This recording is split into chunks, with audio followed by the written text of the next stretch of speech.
Assalamualaikum warahmatullahi wabarakatuh. Sampurasun. Jumpa kembali dengan saya Ilham di kanal Kairaga Manuskrip. Di kesempatan kali ini saya akan berbagi mengenai materi yang sudah pernah disampaikan sebetulnya dalam kegiatan diskusi mungkin ya, yang diinisiasi oleh Forum Lingkar Pena Cianjur sekitar bulan Februari kemarin, dalam rangka memperingati Hari Bahasa Ibu Internasional di Cianjur. Jadi yang diangkat dalam tema adalah literasi Cianjur klasik. Ini tampilan materinya kurang lebih sama seperti yang disajikan waktu itu.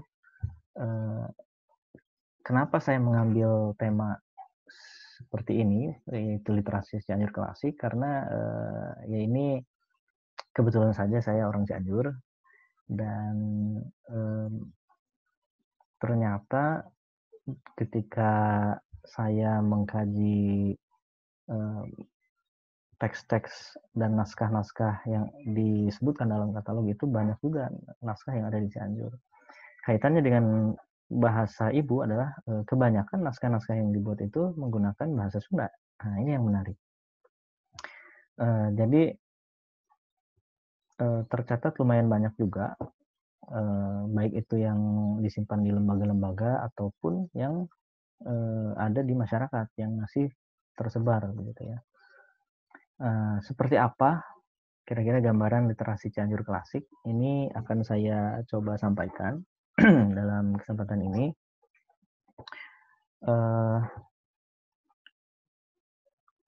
Baik, kita mulai. Ya,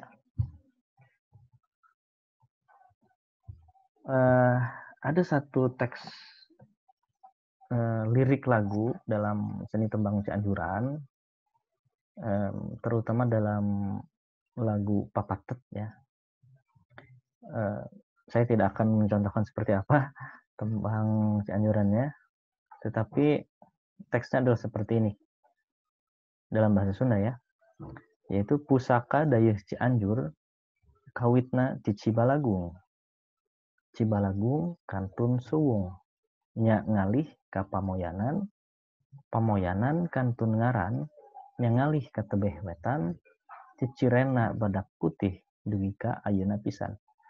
Ya, ini menggambarkan sebuah uraian peristiwa sejarah ya, atau ringkasan dari sebuah proses perpindahan ibu kota Cianjur, Kabupaten Cianjur, yang asalnya dari Cibalagung ke tempat di daerah Pamoyanan atau yang dekat alun-alun Cianjur saat ini.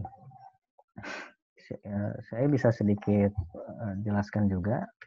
Jadi pusaka dayeuh Cianjur itu artinya sebuah pusaka. Dayeuh itu sebetulnya ibu kota ya, kota Cianjur, kawitna Cibalagung. Awalnya dari Cibalagung. Cibalagung kantun suwung. Cibalagung tinggal kosong, jadi sudah kosong gitu ya. Yang ngalih ke Pamoyanan, ya pindah ke Pamoyanan. Tempat pendopo Cianjur sekarang berada. Kemudian Pamoyanan kantun ngaran. Pamoyanan ini tinggal nama saja. Jadi yang ngalih ke tebeh wetan, bergeser sedikit ke daerah ke arah timur. Cicirena badak putih, cirinya itu badak putih. Badak putih di sini ada sebuah sumur tua yang konon itu tempat pemandian badak putih gitu ya. Dugi ka ayeuna pisan, hingga sekarang posisinya di situ. Maksudnya pendopo ya, pendoponya posisinya di situ. Jadi pusat kota Cianjur. Nah, ini lepas dari sebelum perpindahan ibu kota Kabupaten Cianjur yang sekarang ya, di daerah Sampaka. Jadi sebelum di Sampaka, di Cianjur kota dulu. Ya, saya akan sedikit menguraikan dulu. Ini dasar saja ya, bahwa literasi itu menurut KBBI adalah kemampuan menulis, membaca, pengetahuan atau keterampilan dalam bidang aktivitas tertentu, kemampuan individu dalam mengolah informasi dan pengetahuan untuk kecakapan hidup. Ya, jadi ini secara umum seperti ini. Jadi apa sih Cianjur? Nah, kabupaten di Provinsi Jawa Barat ya. Dan klasik artinya sesuatu hal yang mempunyai nilai mutu tinggi dan karya sastra, kemudian bersifat seni klasik, sederhana, tidak berlebihan dan lain sebagainya. Ya, saya kira kawan-kawan semua sudah cukup paham lah ya secara umum apa itu klasik. Jadi teks topik literasi Cianjur klasik ini jadi kurang lebih adalah pengetahuan atau keterampilan dalam bidang aktivitas tertentu, terutama menulis dan membaca, serta mengolah informasi dan pengetahuan untuk kecakapan hidup. Frame-nya yaitu ditulis di Cianjur atau oleh pribumi Cianjur dan atau mengenai Cianjur. Jadi ya masih cukup luas lah ya.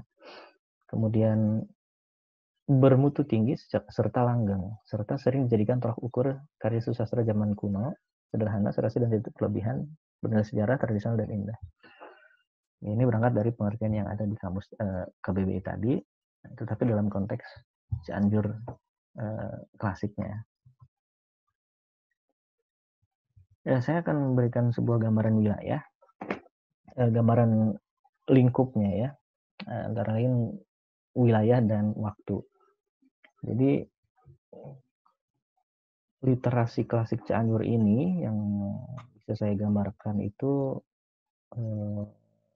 meliputi wilayah Kabupaten Cianjur saat ini, kemudian sebagian wilayah Kabupaten Sukabumi dan Kota Sukabumi. Ini secara historis karena wilayah Cianjur itu dulu berkembang dengan penambahan wilayah dan pengurangan dan sebagainya, yang antara lain termasuk daerah Sukabumi, kemudian wilayah Bogor. Adapun rentang waktunya ini sekitar abad ke-17, 1800-an sampai ke abad 20, 1900-an ya. Oh, maaf. Ya, kurang lebih seperti itulah. Jadi yang pasti abad ke-17 sampai abad ke-20. 1600 sampai 1900 ya. Dalam rentang waktu itu.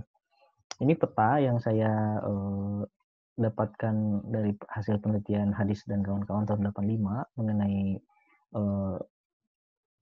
sebaran naskah yang ada di Cianjur. Seperti ini kondisinya, ditemukan 33 naskah.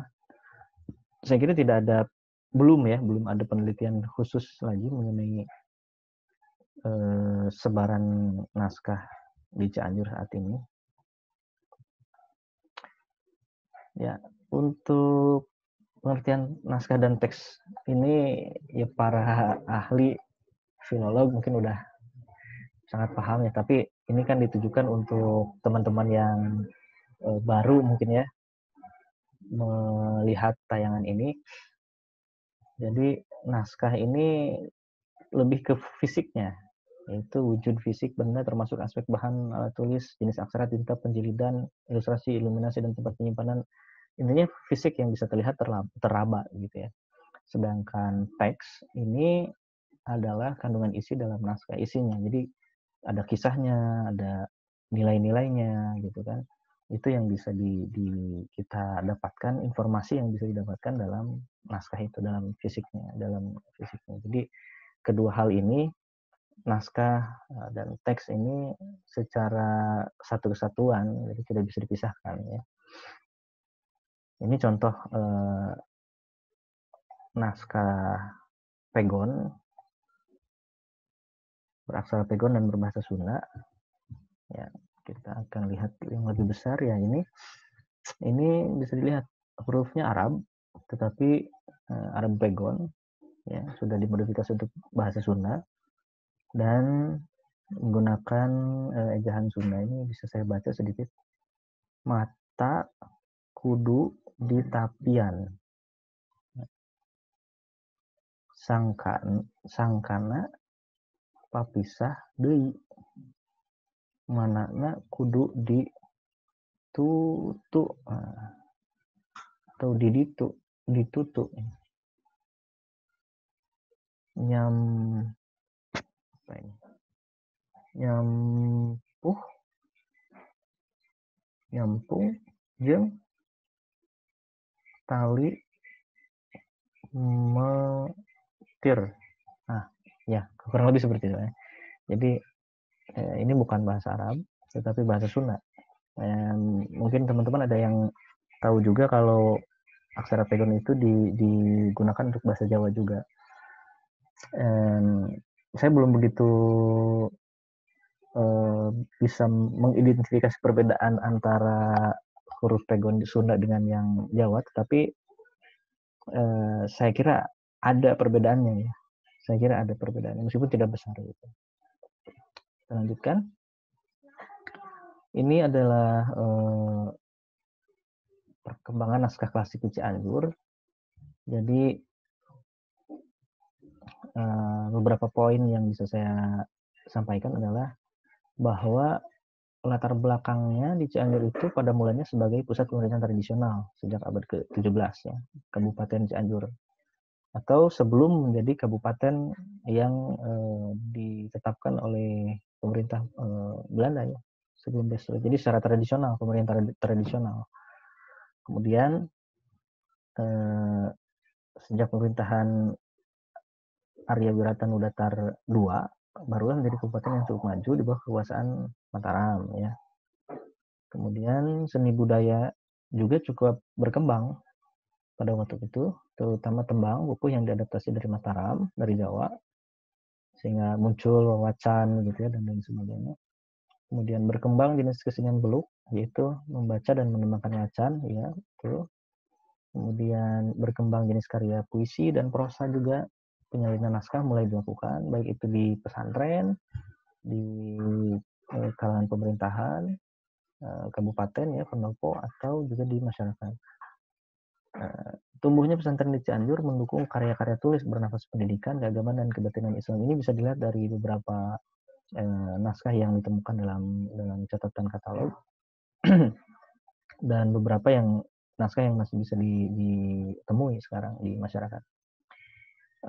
Dan dokumentasi silsilah ini menjadi alat legitimasi terutama para keturunan bupati ya, atau dalem gitu. Ya, ini adalah fungsi dan kedudukan naskah kuno di Cianjur. Umum memang banyak. Ya, antara lain yang bisa saya lihat dari beberapa penelitian dan informasi yang saya dapatkan dari katalog, antara lain naskah ini menjadi benda keramat ya. Jadi masih dianggap memiliki suatu kekuatan atau hal-hal yang bersifat magis mungkin gitu.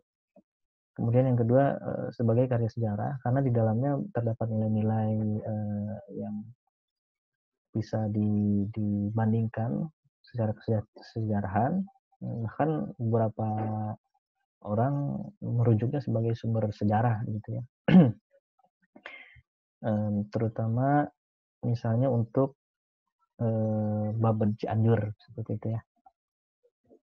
Kemudian sebagai bahan bacaan atau hiburan dalam hal ini ya, seperti bacaan-bacaan kisah gitu. Kemudian sebagai bahan upacara atau misalnya digunakan sebagai dalam acara dalam peristiwa sunatan gitu kan, atau lahiran seperti itu. Ini masih digunakan. Kemudian terutama sumber informasi, ini informasi apapun luas gitu. Sebagai media pendidikan, terutama untuk teks-teks yang bersifat keislaman di pesantren. Kemudian sebagai media meningkatkan kehidupan beragama ya, ini masih teks-teks Islami kebanyakan, dan alat legitimasi. Alat legitimasi ini misalnya ditemukan dalam, kalau tidak salah ya, Babad Cianjur atau Cibalagung, atau ya yang berkaitan dengan awal mula berdirinya Cianjur. Nanti ada kaitannya dengan Prabu Siliwangi gitu. Jadi seolah-olah menjadi pengesahan legitimasi bahwa Cianjur ini adalah penerus dari raja-raja terdahulu. Kemudian di mana saja naskah-naskah klasik dari Cianjur ini disimpan ya. Nah, ini yang saya lacak ini antara lain ada di Perpusnas di Jakarta. Ini Kang Adit Aditya Gunawan ya di Perpusnas tugasnya, dan beliau juga sudah pernah beberapa kali mengutarakan naskah-naskah yang ada di Perpusnas ini. Dan nanti juga saya sampaikan hasil penelitian Kang Adit tentang naskah Cianjur. Kemudian ada naskah yang disimpan di Museum Sri Baduga Bandung, ada yang di Perpustakaan Leiden, ada di lembaga FIU Bandung, tapi lembaganya sudah tidak ada sekarang, tapi masih tercatat dalam katalog. Dan ini yang banyak sebetulnya, yang lebih banyak itu disimpan di masyarakat begitu. Jadi dan belum terlacak lagi gitu. Saya kira jumlahnya sangat banyak. Ini yang saya dapatkan informasinya dari Perpustakaan Nasional ya. Jadi menurut katalog koleksi naskah perpustakaan nasional Republik Indonesia ini terutama ada dalam koleksi KF Hole dan koleksi dengan kode SD Sundanis ya, bahasa Sunda. Kemudian koleksi KN Stewart. Nah, ini menarik sih sebetulnya untuk dikaji, dan ini saya kira belum ada yang begitu belum banyak yang meneliti naskah-naskah ini. Padahal ini cukup penting juga untuk melihat perkembangan kesusastraan, literasi di Cianjur, bahasa, politik, dan lain sebagainya. Antara lain yang di koleksi KF Hole ini ada naskah hikayat ya, berbahasa Melayu, dan ini ditulis atau berjudul Pangeran Kusuma Adinata. Ada juga naskah Penghulu Cianjur, kemudian naskah Bupati Cianjur, hikayat Bupati Cianjur ya. Ada juga surat Prawira Derja. Koleksi dalam kode SD ini ada Kamus Melayu Sunda, kemudian ada juga sejarah bupati-bupati di Cianjur, dan koleksi KN Stewart ini ada hanya ditulis Cianjur saja, bahasa Sunda dan Belanda, bahasa Jawa dan Latin. Nah ini yang menarik. Saya belum sempat untuk melihat langsung naskah-naskah yang di Perpusnas, tapi ini menarik untuk menjadi ya mungkin lain kali saya akan coba untuk membuka naskah-naskah Cianjur ini ya. Nah ini masih yang di Perpusnas rinciannya ya. Jadi yang di Perpusnas ini di dalam koleksi SD ya, nomornya banyak beberapa. Jadi ada yang naskah yang ditulis tahun 1857, identitasnya penulisnya Adipati Cianjur. Ini mungkin Bupati ya, Bupati Cianjur. Kemudian ada yang ditulis tahun 1864, penulisnya Haji, mungkin itu Muhammad Umar. Kemudian ada yang ditulis tahun 1282, ini saya kira mungkin ini tahun Cina ya, di Ranca Bali. Ranca Bali masih ada di Cianjur tempatnya, di Cianjur kota. Kemudian ada yang ditulis tahun 1869 di Kampung Sayang. Kampung Sayang daerah Cianjur kota juga. Penulisnya Endus. Kemudian ada yang ditulis tahun 1811. Ini Kampung Maleber. Nah, ini memang khas sekali sebetulnya nama-nama daerah ini Cianjur. Ditulis oleh Haji Abdul Saleh. Kemudian ada naskah lain tahun 1880-an yang ditulis oleh Ismail gitu. Ini saya jadi penasaran ini isinya seperti apa ya.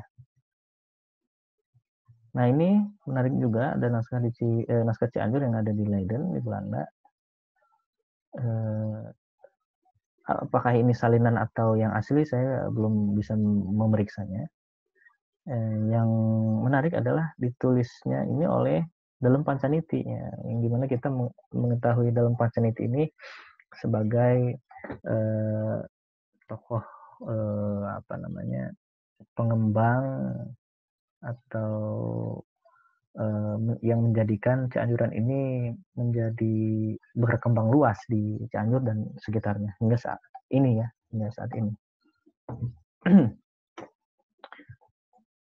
Kemudian ini yang ada di lembaga FEO Bandung. Tadi saya sudah sebutkan lembaga ini sudah tidak ada yang di Bandung, ya. Saya juga tidak tahu ini naskahnya ada di mana sekarang. Tapi tercatat di sini lumayan banyak juga, ada 9 naskah yang disebutkan dari Cianjur atau tentang Cianjur. Antara lain ada Sejarah Cikundul, Wawacan, ya, bentuknya dari abad 20. Kemudian ada Sahadat Fatimah dari Cidaun. Ini menarik, saya catat ada yang dari Pasir Hayam tahun 1927. Isinya itu tentang mamaos, main pongaos. Kemudian ada juga yang lain dari daerah Cidamar. Ada yang lain juga Wawacan ini, ya. Ogin Amar Sakti tahun 43 dari tempat penulisan Ciamis tapi asalnya dari Cianjur. Ini bagaimana, ya? Oh ya, ini disimpan di lembaga FEO dari Cianjur asalnya, tetapi naskahnya mungkin ditulis awalnya di Ciamis gitu. Kita bisa lihat distribusi naskahnya ini dari mana asal awalnya. Kemudian ada juga yang ditulis di Sukabumi, tetapi FEO ini mendapatkannya dari Cianjur. Dan ada juga ini yang tempat penulisannya di Majalengka, tetapi isinya tentang Hikayat Luhur Cianjur. Nah, ini menarik juga. Ini naskah Cianjur yang ada di masyarakat berdasarkan penelitian Hadis dan kawan-kawan tahun 85. Ada sekitar 30-an. Ini bisa dilihat judul-judulnya ada Amir Hamzah, ada Angling Dharma, Wawacan kebanyakan, ya, berbentuk puisi pupuh. Di tempatnya itu ada di Pacet, Cikalong, Cianjur Kota. Cikalong ini kecamatan, ya. Di sini juga bisa dilihat ada Babar Cikundul di Cibeber, kemudian ada Mbah Sodong di Karangtengah. Bentuknya prosa. Ini isinya itu tentang sejarah kalau tidak salah. Jagradipa, Cidaun, Wawacan. Yang lain juga ada.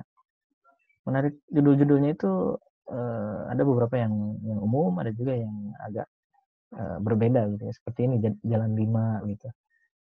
Karena Lalana, Kian Santang umum ini, ya. Ki Ganda dan Kisari, Layang Syekh.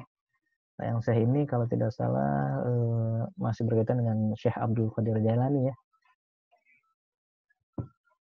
Kemudian ada Mangkunegara, Nabi Medal, Wacan Ogin Amar Saksi itu. Paras Nabi, Nabi Paras. Piagam Sultan Sepuh Cirebon, Mande. Nah, ini yang menarik nih. Ini mungkin naskahnya saya kira, ya, berbahasa Jawa gitu, dari Cirebon. Nah, nanti di bagian akhir materi ini saya duga itu naskahnya ini gitu, ya. Ada naskah lontar dan beraksara Jawa di daerah Mande atau Cibalagung. Kemudian ada Rangga Wulung, kemudian ada sejarah-sejarah juga, ada silsilah Prabu Siliwangi. Nah, ini menarik ini. Kemudian ini Cugenang ada Tauhid, Rawuh Ma'rifat, ini mungkin tarekat, ya. Ada juga Umar Maya dan lain sebagainya, ya.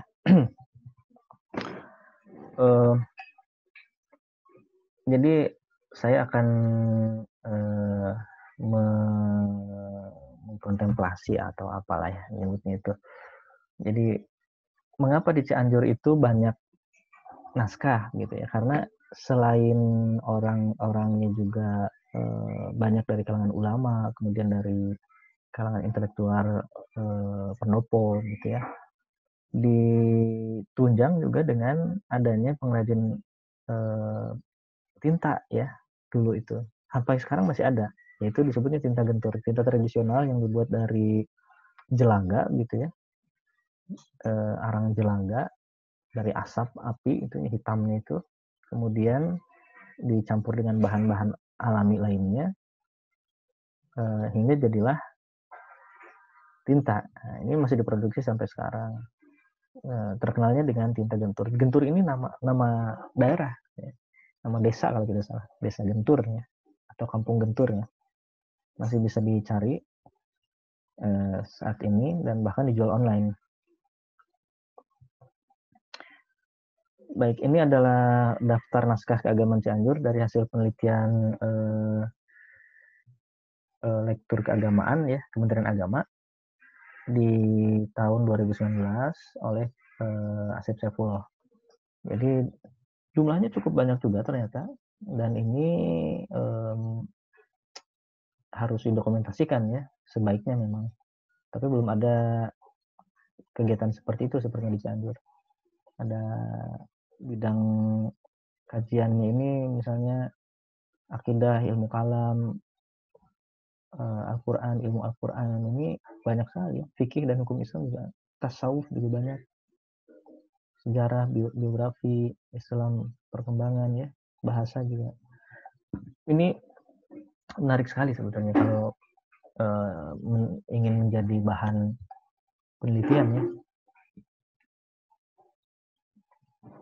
Kemudian berdasarkan bahasa dan aksaranya ini ada yang ditulis oleh huruf Pegon dengan bahasa Sunda jumlahnya 33 yang tercatat itu. Kemudian ada Arab 24, Arab Sunda, Sunda Pegon 15, dan selanjutnya.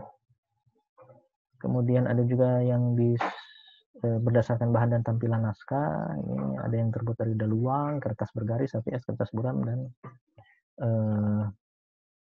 seterusnya gitu. Ini dari hasil penelitian lektur Kementerian Agama. Nah, ini saya sendiri yang mendokumentasikan naskah ini. Ada naskah Al-Quran dan naskah ini apa ya? Ini Al-Quran juga, tetapi yang kanan ini juz 30 ya, juz amma. Bahannya daluang yang kanan ini, yang kiri ini bahannya kertas, tapi bukan kertas Eropa. Ini saya pernah buat ulasannya dalam blog, di bawah saya tampilkan linknya sehingga bisa dilihat ini ukurannya apa dan deskripsi lebih rincinya seperti apa. Ya, ini ditemukan di daerah Bypass atau dekat rumah sakit umum daerah Cianjur sekarang, di sebuah pesantren ya, lingkungan pesantren. Ini mudah-mudahan masih ada sekarang ya, dan kondisinya sudah semakin rusak seperti ini, lembab ya, ini juga kurang bagus. Ini khawatir akan hilang atau rusak. Kemudian ini foto yang saya ambil di Museum Budaya Cianjur dulu waktu ada ya, museumnya sekarang sudah tidak ada. Mungkin ini tafsir ya, dan di sana ada keterangannya ditulis usianya 193 tahun, tapi saya tidak bisa mengkonfirmasinya ini ya, tapi ini memang tulisan tangan. Ini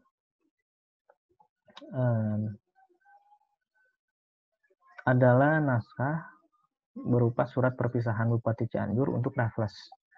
Jadi hasil penelitian dari Kang Hazmirullah ini di Unpad menyebutkan bahwa surat ini adalah satu-satunya surat dalam aksara Latin berbahasa Melayu. Nah, yang ditulis oleh Bupati Cianjur Raden Arya Adipati Prawiridja pada tanggal 11 Jumdil Awal tahun 1231 Hijriah atau tahun 1816 Masehi. Ya. Tulisannya seperti ini tulisan tangan Bupati ya. Ini bisa dilihat juga di sebelah kanan bawah. Ini Tumenggung Prawira Dirja ya. Prawira. Iya, Dirja. Regen region apa ini? Cianjur ya. Cianjur. Nah, ini dia. Ini jelas berbahasa Melayu. Alamat surat ini mudah-mudahan barang kiranya disampaikan oleh Tuan Sarwa sekalian.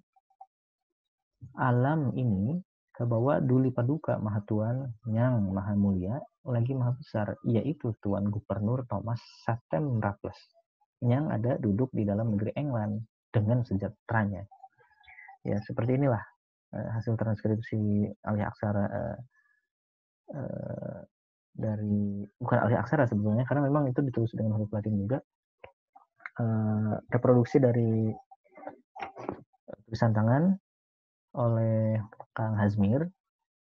Ini tertulis pada 11 hari bulan Jumadil Awal tahun 1816 atau 1231 Hijriah. Tumenggung P. Widerja, Regen di Tanah Cianjur ya, Bupati Cianjur. Ini makamnya yang saya foto beberapa tahun. Di sini tertulis RAA Prawiderja, Bupati Cianjur 1804 sampai 1910, wafat 17 Maret.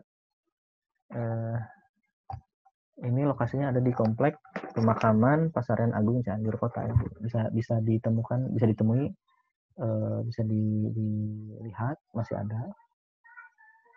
Mungkin bisa ditanyakan ke petugasnya kalau penasaran ya. Ini adalah dalam Pancaniti. Foto yang ditampilkan di sini itu karya Raden Saleh, koleksi KITLV. Saya mengambil informasi dari hasil penelitian Kang Aditya Gunawan mengenai dalam Pancaniti ini dengan karya-karyanya. Jadi kesan atau dokumentasi mengenai profil dalam Pancaniti ini tersimpan, terdokumentasikan dalam salah satu lirik lagu Cianjuran, dalam teks dalam lagu yang berjudul Degung Putri Layar. Ini teksnya. Binangkit ngerakit dangding, ngareka ungkara tembang, tabah di marga luyuna, tapis kana dongkarina, tugu na kebudayaan, pupuh hunan kesenian. Nyebar lagu dedegungan, tembang ketut pepantunan. Kang jeung dalam Pancaniti, kamasur jenenganan. Jadi dalam Pancaniti ini sosok yang pandai mengubah dangding, puisi ya, menciptakan kalimat-kalimat tembang, patakan liriknya tabah, terampil dalam ornamentasi, kemudian tugunya kebudayaan, sesepuhnya kesenian, juga kan lagu dedegungan, tembang dan pepantunan. Kangjeng dalam Pancaniti terkenal namanya. Jadi nama aslinya itu Raden Adipati Arya Wirata, Kusumaningrat ya. Jadi lebih terkenal dengan nama dalam Pancaniti. Ini makamnya yang saya foto beberapa tahun lalu juga bersama dengan makam-makam bupati yang lain. Ini saya simpan dalam blog juga kalau tidak salah. Bisa dilihat lah di bawah ada linknya ya kalau untuk melihat makam-makam bupati di Cianjur. Ini makam dari RAA Kusumaningrat, meninggal dunia pada hari Sabtu menjelang maghrib tanggal 10 Muharram tahun 1290 atau tanggal 26 Juni tahun 1816 dimakamkan di komplek pemakaman Pasarian Agung. Nah ini ya, ini fotonya seperti ini. Makamnya agak menarik juga. Tunggul atau apa ya, nisannya itu bentuknya itu seperti ini. Nah, tidak sama dengan yang lain-lain yang ada di sekitarnya. Ciri khas ya makam kuno. Nah jadi dari hasil penelitian Kang Aditya Gunawan ini ditemukan naskah-naskah yang ditulis oleh dalam Pancaniti. Nah, ternyata antara lain ada kamus Melayu Sunda. Jadi kamus berbahasa Melayu ke dalam bahasa Sunda. Dan ini ada dua. Ada tiga ternyata. Yang satunya itu ada di Leiden ya. Yang dua ada di Perpusnas, dan ini kemungkinan besar naskah otograf ditulis sendiri karena mencantumkan tanda tangan Kusumaningrat di akhir kolofon. Nanti kita lihat ditulisnya tahun 1857, dan ini didapatkan langsung dari dalam Bancaniti ya, untuk perpustakaan BGKW. Dan ada naskah lainnya itu salinan dari naskah yang pertama. Yang di Leiden juga salinan dari naskah juga yang ada di Perpusnas, tapi dalam aksara Jawa ternyata. Keistimewaannya, jadi kamus ini disusun secara tematik bukan alfabetik ya. Misalnya jadi terdiri dari 173 pasal, mulai pasal keadaan tubuh manusia sampai pasal istilah pohon dan buah. Tema tadi, jadi buah, apa aja bagian ada yang ada di dalam pohon dan buah misalnya. Gitu. Kemudian menjadi kamus pertama yang disusun oleh orang Sunda. Ah, ini menarik dan penting poinnya ada di sini nih, tahun 1857. Kemudian terdapat gagasan penulisan mengenai penggunaan undak usuk bahasa Sunda. Nah, ini juga harus dilihat juga seperti apa ya di naskahnya. Apakah sama dengan yang sekarang atau berbeda? Ini naskahnya, kamus, salinannya yang menggunakan aksara Jawa untuk di Leiden. Dan ini tanda tangannya. Aduh, ini tanda tangannya luar biasa sekali ya. Coba kita baca. Ini Arya, alif, ro, ya, Arya.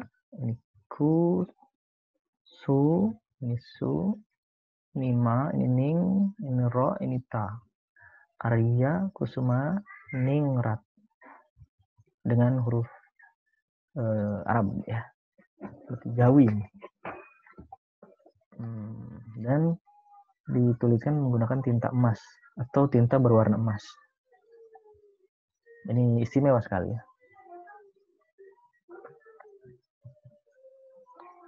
Ini naskah lain dari Cianjur, judulnya Hikayat Bupati Cianjur, disimpan di Perpusnas dari kertas Eropa. Isinya ini tentang sejarah ya, hikayat. Naskah ini juga masih ditulis oleh dalam Bancaniti. Ini juga sama, Hikayat Bupati Cianjur, ditulis juga oleh dalam Bancaniti. Mengisahkan bupati-bupati Cianjur sebelum era Kusumaningrat atau dalam Bancaniti. Jadi mengisahkan mungkin silsilah ya, dan beberapa peristiwa. Ada juga terjemahannya ke dalam bahasa Belanda. Dan hikayat ini sangat kental dengan muatan politik. Katanya menceritakan wiranegara yang terkenal bengis dan kejam. Gitu. Ini makamnya juga ada, bisa dilihat di artikel yang ada di link di bawah mengenai makam Bupati Cianjur.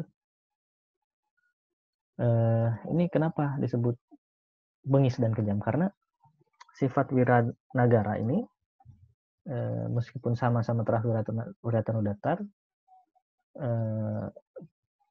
ternyata terhenti pada Wiratanu Datar ke-6 begitu.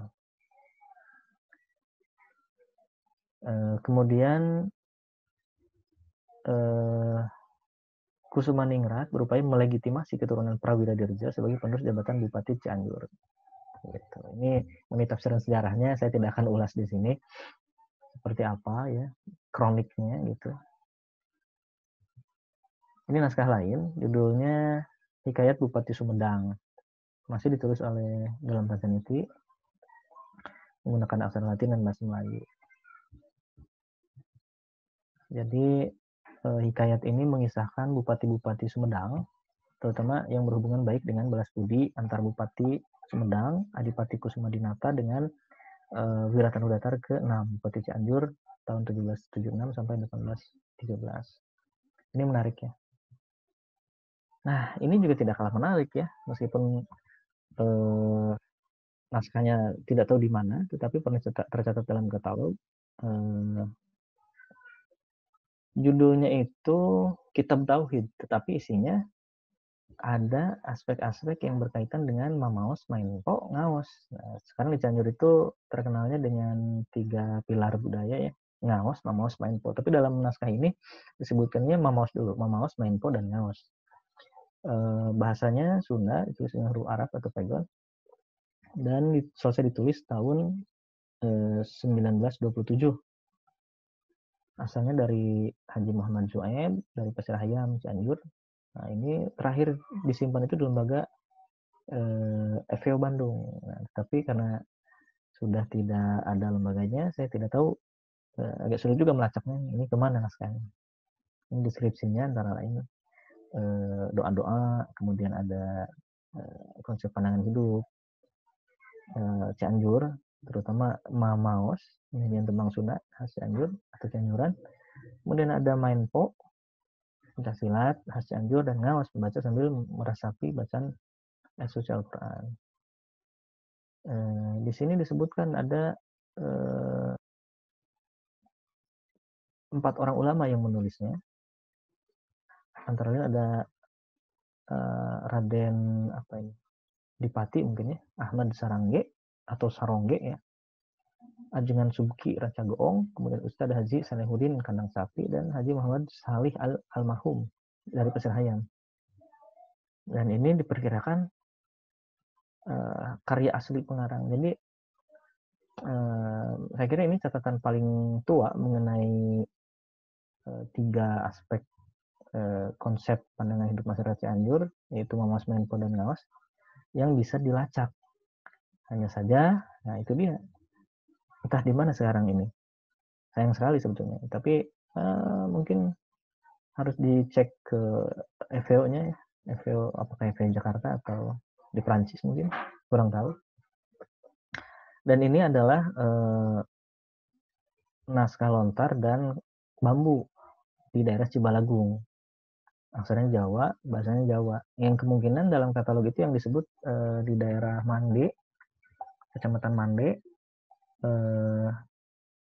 yang asal-usul naskahnya itu dari Cirebon ya. Ini kaitannya dengan perkembangan awal daerah Cianjur, dengan kaitannya dari utusan Kesultanan Cirebon, kalau tidak salah ya. Silahkan dicari informasinya mengenai sejarah perkembangan Cianjur seperti apa. Tetapi saya melihat dari naskahnya ini dikirim dari seorang kawan di Facebook. Ada mungkin ini pemiliknya ya. Saya juga belum sempat untuk melihat langsung naskahnya seperti apa. Tetapi ini adalah naskah lontar terlihatnya ya. Dan ini naskah bambu. Ini sudah terlihat jelas naskah yang carakan meskipun terbalik, atas jadi bawah, bawah jadi atas. Ini juga carakan. Ya, ini naskah-naskah yang ada di koleksi Yayasan Percikaan Center di Cianjur Kota, di daerah dekat Masjid Agung ya. Ini adalah sepertinya seperti catatan harian. Ada juga di sini ada teks Cianjuran ya, Bangkong di Kongkorong Gujang, Ngacai gitu. Ya ini menarik sebetulnya ya catatannya, dan ini tebal. Ini ada nama penulisnya dan ada paraf UC. Ini bagian lain dari naskah yang sama. Di sini bisa dilihat titik mangsanya. Ini tanggal 8 bulan 9 tahun 1936 maksudnya. Ini tulis dalam bahasa Sunda. Ini menarik ya. Mungkin ini semacam pepatah ya, atau wejangan ya, ulah loba karep matak ini susah ya. Intinya jangan terlalu banyak berharap ya, karena akan menjadikan kita susah ya agak sulit juga, sudah buram tulisannya. Tapi mungkin ini kita bisa melihat gambarannya bahwa pada tahun sekian ada juga orang-orang di Cianjur yang memang rajin menulis gitu ya, dengan mencatatkan peristiwa-peristiwa atau hasil pemikiran, gagasan berupa naskah gitu. Ini yang jadi perhatian saya gitu ya dalam materi ini. Tetapi sayangnya ini belum terlalu banyak diekspos ke masyarakat luas gitu. Bahwa Cianjur itu memang pada awalnya menjadi pusat pemerintahan Priangan gitu kan, dan menjadi apa ya, memiliki andil yang cukup besar juga dalam dalam tatanan sejarah di Jawa Barat ya gitu. Nah, naskah-naskah seperti ini yang harus digali juga informasi di dalamnya. Ya, sebagai penutup, saya ini membuat ya, catatan singkat saja. Jadi ternyata pada sejak masa awal pembentukan Cianjur ini kurang lebih abad ke-17, masyarakat itu telah akrab dengan literasi ya, secara umum literasi sudah ngeh gitu. Terlihat dari karya-karyanya. Ditulis dengan aksara Arab, Begon, Jawa, dan Latin.